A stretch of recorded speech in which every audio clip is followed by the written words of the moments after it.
ছোট্ট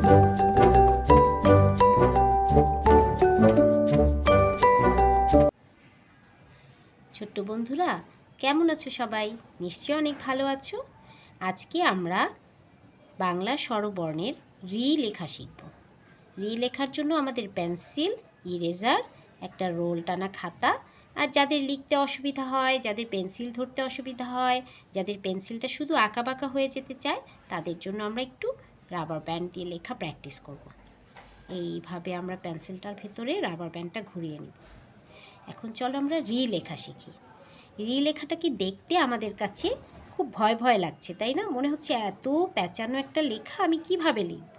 কিন্তু রি লেখাটা কিন্তু খুব সহজ। দেখো, প্রথমে আমরা এই জায়গাটুকুকে লিখব। এটা দেখো একটা বাংলা একের মতো। তাহলে চলো আমরা এটা লিখি। প্রথমে আমরা ছোট্ট করে এরকম করে একটা একের মতো দিলাম।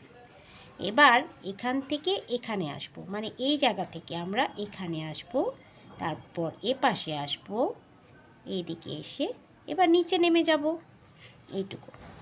তারপর এইটাকে টাচ করে আমরা সোজা উপরে উঠে গেলাম। এই যে দেখো, রিয়ের অর্ধেক কিন্তু আমাদের হয়েই গেছে।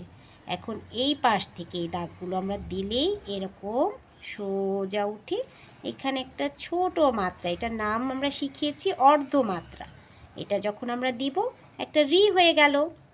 চলো আমরা আরেকবার এই রি লেখাটাকে দেখি।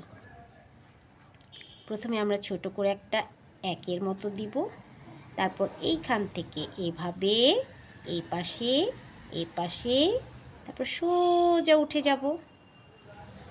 অর্ধেক কাজ হয়ে গেল।